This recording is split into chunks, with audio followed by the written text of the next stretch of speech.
Apocalipse. Quando você ouve essa palavra, o que você sente? Sente medo? E se eu dissesse para você que nós já estamos vivendo em Apocalipse, mas não se preocupe, não tenha medo nem ansiedade, porque tem algumas pessoas já dizendo que aquilo que antigamente causava medo já se tornou uma esperança. Isso dada a proporção do que aquilo que nós vivemos hoje, que estamos vendo. No que diz respeito às relações sociais, você vê pai se relacionando com o filho é que manda no pai, o filho é que dá as ordens. As coisas estão invertidas, né? As relações sociais, num contexto geral, famílias não existem mais, famílias precisam ser destruídas e a sociedade está passando como se nada existisse, deixando quieto. Quando nós falamos de política, nós vemos uma covardia total, pessoas, bandidos, totalmente condenados, sendo ovacionados, sendo enaltecidos como se fossem paladinos da justiça do nosso país. Pessoas que, de bem, com uma Bíblia debaixo do braço, sendo condenadas por um ato criminoso, e outras pessoas enaltecendo e falando aí que é o certo, tem que prender mesmo essas pessoas, terroristas. Então, quando a gente fala de geopolítica, a gente ouve falar de guerras para todo lado, e aí você pensa, não, Apocalipse deve estar chegando mesmo, vai começar uma guerra nuclear, uma bomba vai explodir e vamos acabar. Mas o que mais denota, o que mais aponta para o que nós estamos vivendo para Apocalipse, é a própria revelação do Senhor para João. E João vai escrever em Apocalipse, quando ele está escrevendo, ele escreve para 7 igrejas, ele escreve para Efésio, Esmirna, Pérgamo, Tiatira, Sardes, Filadélfia e Laodiceia. E ele tem uma revelação que foi nos ensinada há muito tempo, que isso aí era uma ministração motivacional. Então você ouvia falar na igreja, você precisa ser como Filadélfia, que foi a igreja que nunca foi repreendida pelo Senhor, ou você não pode ser como Efésio, você precisa voltar ao primeiro amor, Jesus está à porta e bate, você ouvia isso.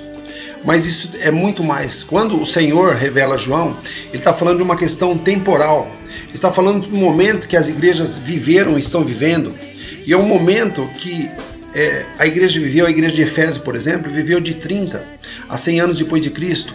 É uma igreja que se desviou, uma igreja que ela deixou o primeiro amor, porque ela viveu com o Senhor, sabia tudo sobre amor, que era a coisa principal que o Senhor pregou, mas ela esqueceu do primeiro amor. Ela tentou fazer o povo voltar de novo ao judaísmo, a fazer a pessoa perder a direção daquilo que Jesus veio revelar. A igreja de Esmirna viveu de 100 a 313, foi uma igreja perseguida, foi uma igreja que foi lançada aos coliseus, devorada pelos leões, foram penduradas em postes, queimadas em Roma, ao mandato de Nero. Uma igreja que foi realmente perseguida. A igreja de Pérgamo, a igreja foi uma igreja mundana, uma igreja que ela inseriu através do Império Romano, quando se torna igreja católica, ela inseriu todo mundo dentro da igreja, então ficou uma igreja mundana. A igreja de Tiatira, que viveu de 538 a 517, e esse é o contexto temporal que o Senhor revelou a João. A igreja de Tiatira foi a igreja chamada de Jezabel. Por quê? Porque Jezabel ela é tida na Bíblia como uma prostituta, uma grande prostituta. E a prostituição na Bíblia é idolatria. E você vê o tanto de idolatria que entrou dentro da igreja de 1538 a 517. Isso é tudo Bíblia e nós estamos vendo acontecer. A igreja de Sardes, a igreja morta, de 517 a 798, a igreja que não produziu frutos nenhum. A igreja de Filadélfia, aquela que você ouve nas ministrações, você precisa ser como Filadélfia, foi a igreja de 1798 a 1844. Essa igreja foi uma igreja abençoada, uma igreja do avivamento, uma igreja em que os grandes missionários como Spurgeon, Whitefield, Dwight Moody, entre outros, vários missionários propagaram pelo mundo a palavra do Senhor, deram suas vidas. Foi a igreja elogiada, pessoas que realmente viveram o evangelho. Mas o que nós estamos vivendo e aquilo que João está escrevendo mesmo, era para a igreja de Laodiceia, esse momento final, momento derradeiro, que João vai escrever e vai falar assim: puxa vida, vocês, Laodiceia, vocês se diz ricas, mas vocês são pobre, miserável e nu. Vocês me dão náusea, me dão ânsia de vômito, me dão um mal-estar terrível. Vocês de fato não sabem quem eu sou. Vocês se apostataram da fé. E esse é o maior indício do final dos tempos. Apostasia, apostatar da fé. E você fala assim, mas por que você está falando isso? É só você frequentar qualquer igreja. E você vai ver isso, você vai ver a Flor de Lis, a pastora do diabo, a sacerdotisa do sexo, que pegava as crianças, lá está presa agora, né? E criava para ela mesma. Aline Barros, um ícone da música gospel, o gospel tão idolatrado pelos evangélicos, idolatrado de idolatria, de prostituição, idolatrado.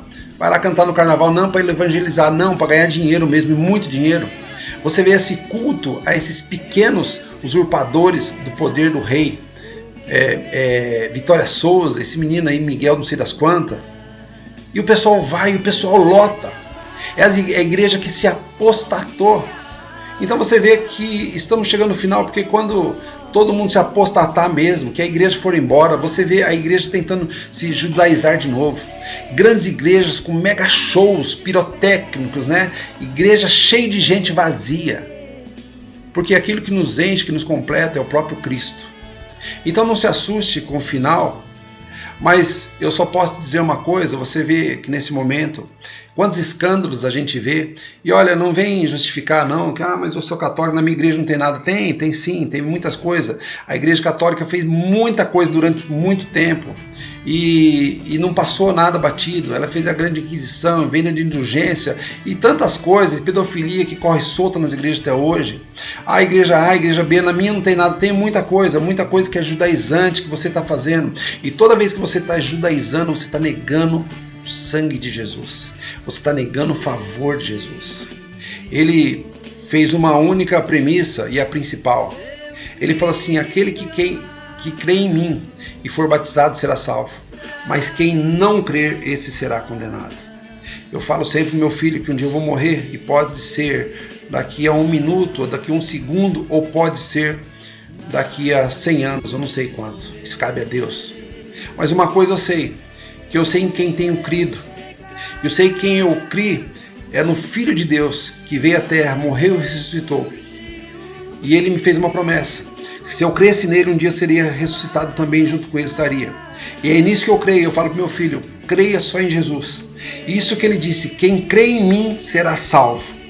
Então creia nele, porque um dia estarei lá. Se eu morrer primeiro, estarei no céu te esperando, e a gente vai estar junto.